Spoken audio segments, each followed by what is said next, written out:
Hey everyone, today I got a quick video for you, or ideally I intend to be quick. I was on Twitter wasting my life like a normal person.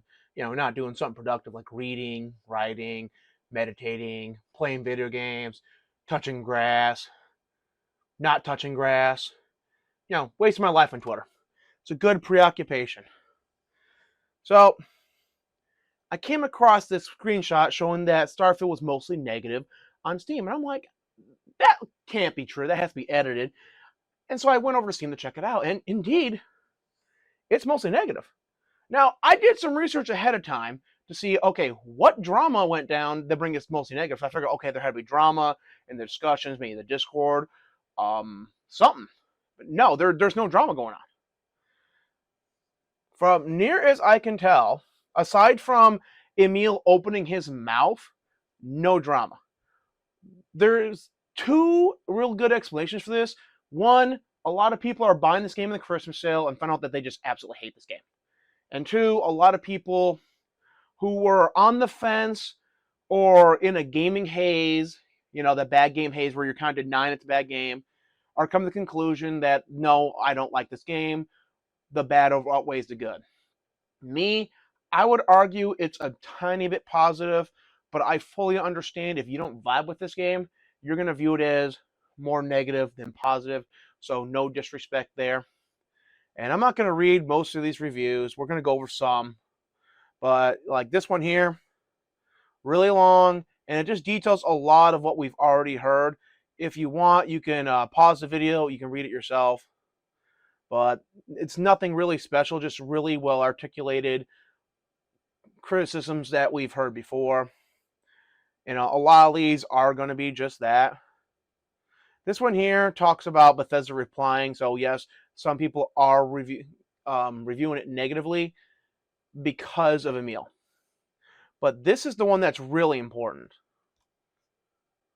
Bethesda's biggest hope is modders saving this game, and now this is another modder coming out saying, no, I'm not going to mod for Starfield. The game is not good. And let's read this one, because this one's actually worth reading. After dedicating countless hours to creating mods for Skyrim and Fallout 4, amassing over 5 million downloads, it pains me to announce to my modding community I won't be modding for Starfield. I'm at a loss to comprehend Bethesda's direction. In an era graced by masterpieces like Cyberpunk 2077, Red Dead Redemption 2, Elden Ring, and Baldur's Gate, Bethesda has somehow managed to release a game that feels archaic, lackluster, and painfully underwhelming.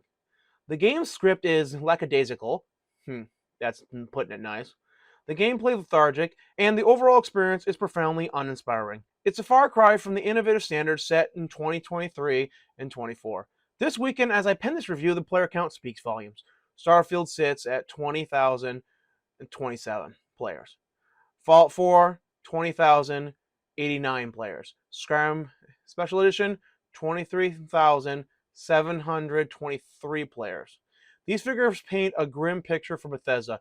It took them 8 years to produce a game that not only fails to surpass, but barely matches the engagement of their older titles. A Fallout 4 Space Edition or a substandard DLC would have likely been a more successful venture.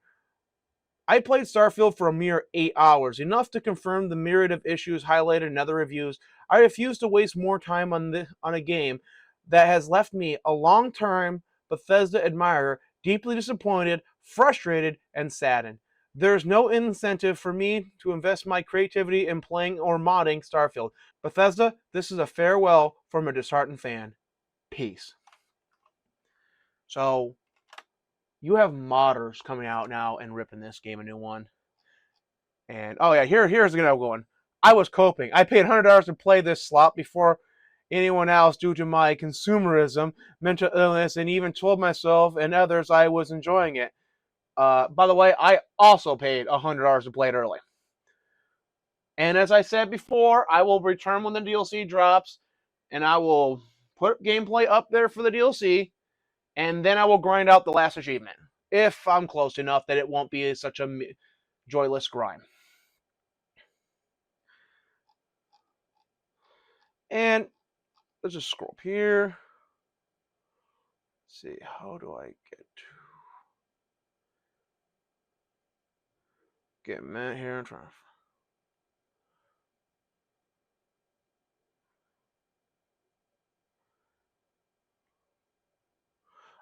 Oh, and yes, I have it set to negative to highlight the negative reviews to find out what's going on, just to weed out the positive reviews. Yes, there are some positive reviews, but it's 34% positive.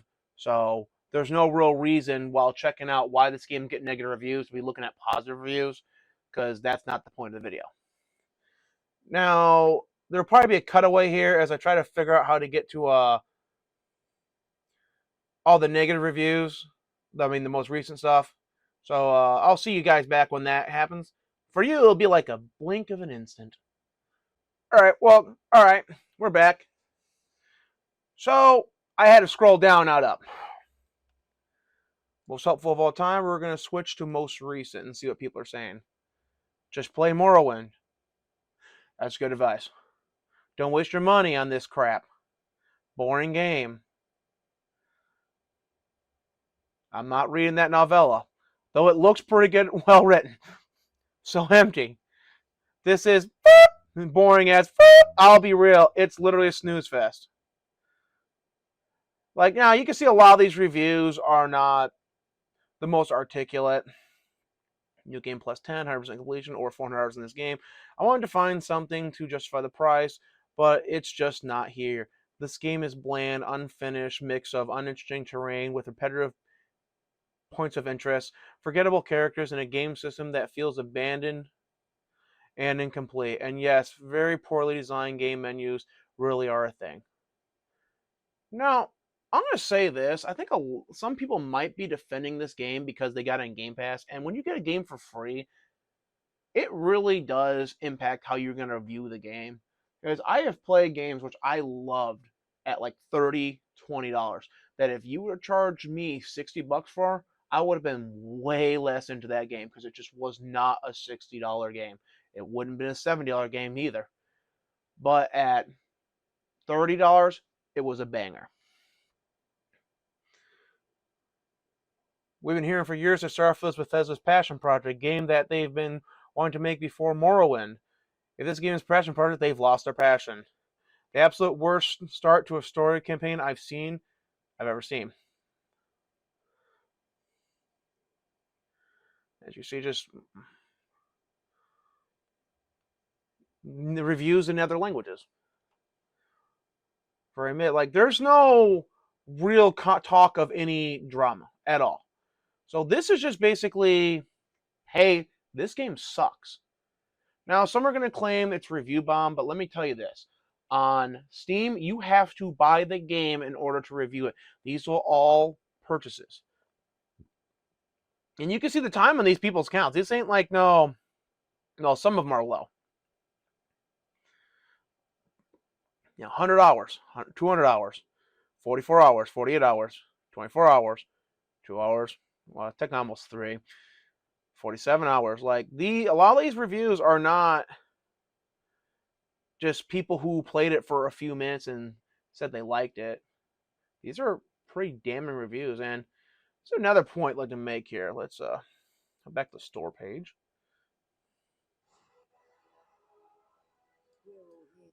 Like, you can tell a lot about a game and how many people are playing it from the achievements. So by level 5, 74, about 75% of people got to level 5. 61% people got to level 10. Modified a ship with the next big one at 458. Build an outpost, 46. Visit 20 star systems, 42%. Well, almost 43. Into the unknown, the story quests, 41.8%. And you just keep going down here. Let's see.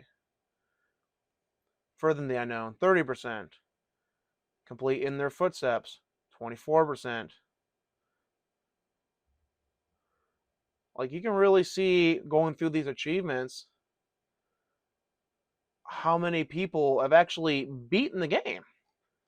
So that's something to keep in mind when you're hearing all this praise about how good this game is. And you can go to the Xbox and you can look at the achievements, and then they'll show you the same data. It's what's really nice about seeing the percentages of people who have achieved achievements is seeing how far people are getting in this game and using that information to judge what they are saying. And right now, people are saying this game sucks.